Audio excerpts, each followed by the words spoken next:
जय हिंद दोस्तों। आज का ये सेशन उन कैंडिडेट्स के लिए बहुत ही इंपॉर्टेंट होने वाला है जो किसी भी फील्ड में इंटरव्यू के लिए प्रिपरेशन कर रहे हैं। तो आज के इस सेशन में मैं आपको हॉबी के बारे में इन डेप्थ जानकारी देने वाला हूं और अंत तक आप इस सेशन में बने रहें तो आपके हर एक क्वेश्चन का आपको आंसर मिलने वाला है। तो क्या हॉबी आपके डायरेक्ट या इनडायरेक्ट आपकी परफॉर्मेंस से कनेक्ट है? अगर परफॉर्मेंस से कनेक्ट है तभी इसके ऊपर इतना आपकी इंटरव्यू के अंदर फोर्स किया जाता है, या हर कैंडिडेट से हम कह सकते हैं कि पूछा जाता है कि आपकी हॉबी क्या है। आपका अगला सवाल ये हो सकता है, सर हॉबी के फायदे क्या हैं? देखिए, हॉबी के अनगिनत फायदे हैं, जिसमें सबसे पहला जो हमारी ये रोजमर्रा की जिंदगी है, इसके अंदर ये एक दबाव को रिलीज करने का काम करती है। जब थोड़ा सा समय हम खुद के लिए निकालते हैं तो वो समय हमें बहुत ही खुशी देता है और एक बूस्टअप डोज का काम करता है, जिससे हमारी जो इफिशियंसी है वो इंक्रीज होती है और जो हम काम करने वाले हैं उसका डेफिनेटली आपको अच्छा रिजल्ट मिलेगा। नेक्स्ट, हॉबी के माध्यम से आप अपने जीवन में ड्रास्टिक चेंज ला सकते हैं, जिसके अंदर आपके सोचने की शक्ति, आपकी डिसीजन मेकिंग एबिलिटी, आपका टाइम मैनेजमेंट, इन सब चीज़ों को आप बेहतर कर सकते हैं एक हॉबी के माध्यम से। नेक्स्ट हम बात करें तो हॉबी के माध्यम से आप अपने सोशल अडेप्टेबिलिटी को बढ़ा सकते हैं। इसके अंदर आप जैसी सेम रुचि रखने वाले लोगों से मेल मिलाप करेंगे, जिससे उन लोगों से आपकी दोस्ती बढ़ेगी, बॉन्डिंग बढ़ेगी, आपका एक फ्रेंड सर्कल का जो दायरा है वो बढ़ेगा। अभी आप नए-नए लोगों से मिलेंगे, उनके नए आइडियाज़, उनके नए थॉट आपको मिलेंगे, जिससे आपकी ओवरऑल ग्रोथ काफ़ी अच्छी होगी और वो केवल एक हॉबी की वजह से। तो आप दोस्तों देख सकते हैं हॉबी के कितने फ़ायदे हैं। इसके अलावा हॉबी आपको मानसिक और शारीरिक भी काफ़ी तंदुरुस्त रखती है। अभी नेक्स्ट सवाल आपका यही होगा, सर हॉबी डेवलप कैसे करें? Yes, it is a big challenge, क्योंकि इसके लिए हमारे को सबसे पहले अपनी मानसिकता को बदलना होगा। मानसिकता का मतलब मेरा यहाँ पे है कि आपको जो अपने बहाने हैं, एक्सक्यूज़ है, उनसे ऊपर उठना होगा और कुछ समय अपनी हॉबी के लिए देना होगा। इसके लिए आप क्या कर सकते हैं, आप एक कैलेंडर मेंटेन कर सकते हैं और कैलेंडर आप अपने सामने रखें जहाँ भी आप सोते हैं या पढ़ते हैं, और वहाँ पर उस पे डेली अपना 5 या 10 मिनट का आप एक चैलेंज वहाँ पर मार्क कर सकते हैं और उसको आप अचीव कर लेते हैं, तो आप उसको एक कलर दीजिए। सबसे इम्पोर्टेंट चीज़ है आपकी कंसिस्टेंसी, यानी आपके अंदर निरंतरता होनी ही चाहिए।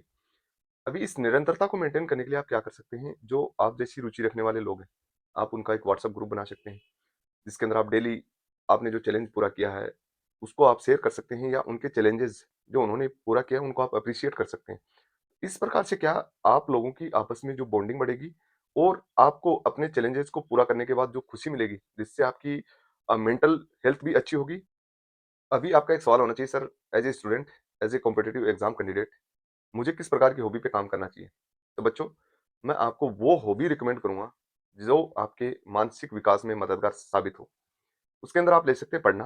पढ़ने में आप कोई भी फ़िक्शन बुक पढ़ सकते हैं, जिसमें फ़िक्शन ले सकते हैं या नॉन फ़िक्शन ले सकते हैं, या कोई नॉवेल ले सकते हैं, किसी की बायोग्राफ़ी ले सकते हैं। अगर आप ये बुक पढ़ते हैं, तो इससे आपको जो वर्ड्स का कलेक्शन है, वो मिलता है।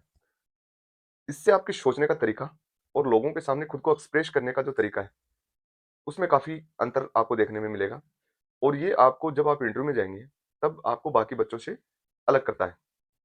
इसके अलावा आप लेखन या जर्नलिज़्म पे भी काम कर सकते हैं, क्योंकि इससे आपकी जो सोचने की शक्ति है, रचनात्मक आइडिया आते हैं आपके, और आपकी जो लिखने की कला, जिससे कि आपके माइंड में अलग-अलग नए-नए थॉट आते हैं, जिससे आपकी थिंकिंग पावर, आपकी मेमोरी काफ़ी शार्प होती है। अगर आप एक नई भाषा सीखते हैं, तो ये आप में काफ़ी चेंजेज़ ला सकती है। चेंजेज़ इन द सेंस आपकी मेमोरी पावर, आपका जो कंसंट्रेशन लेवल है, वो यहाँ से यहाँ आने में टाइम नहीं लगता। तो आपको एक नई भाषा ज़रूर सीखनी चाहिए। अगर आप इस हॉबी के साथ किसी भी इंटरव्यू के लिए आप अपीयर होते हैं, तो डेफ़िनिटली ये आपको बाकी बच्चों से 70 टू 80% अलग करता है। इसके अलावा आप फ़ोटोग्राफ़ी को एज़ ए हॉबी ले सकते हैं, क्योंकि फ़ोटोग्राफ़ी आपकी जो ओवरऑल अवेयरनेस है, उसको बढ़ाती है। क्योंकि आप नए-नए लोकेशन पे जाते हैं, नई-नई फ़ोटो क्लिक करते हैं, तो उन चीज़ों पे आप पूरी जानकारी हासिल करते हैं, तो ये आपकी अवेयरनेस लेवल को काफ़ी बढ़ाती है। वो भी आपके इंटरव्यू में या आप किसी भी एग्ज़ाम में अपीयर हो रहे हैं, तो आपको काफ़ी कारगर साबित होती है। अभी बच्चों, जिस हॉबी पे मैं बात करने वाला हूँ, वो बहुत ही इम्पोर्टेंट है। अगर आप गाँव या किसी शहर से बिलॉन्ग करते हैं, अगर आप वहाँ पर किसी समाज सेवा संघ के सदस्य हैं, या आप उसके रन करते हैं, तो ये हॉबी है, ये आपके ओवरऑल पर्सनैलिटी में 4 चाँद लगाने वाली है।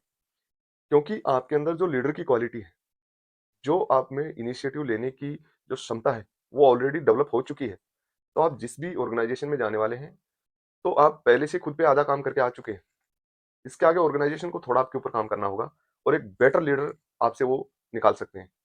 इसके अलावा और कई हॉबी हैं जो आप उन पे काम कर सकते हैं, जैसे डांसिंग हो गया, संगीत हो गया या गार्डनिंग हो गया। इन पे भी आप काम कर सकते हैं, लेकिन ये इतनी इफ़ेक्टिव नहीं है। मैं इंटरव्यू में कई बच्चों से मिलता हूँ, तो वो इस कॉलम को ओनली फ़िल करते हैं कि कुछ ना कुछ तो भरना है। तो वहाँ पे वो भर देते हैं गार्डनिंग या खाना बनाना या नाचना। जब उनसे इस बारे में पूछा जाता है, तो वो 5-7 चीज़ें रट के आते हैं और वहाँ पे उनका आके नॉलेज खत्म हो जाता है। देखो बच्चों, हॉबी है, इसका मतलब आपको इन डेप्थ उसके बारे में हर चीज़ पता होनी चाहिए। तो बच्चों, मैं क्यों बार-बार हॉबी पे इतना जोर देता हूँ? देखिए, आप हॉबी के साथ आपकी पर्सनैलिटी का डेवलपमेंट तो होता ही है।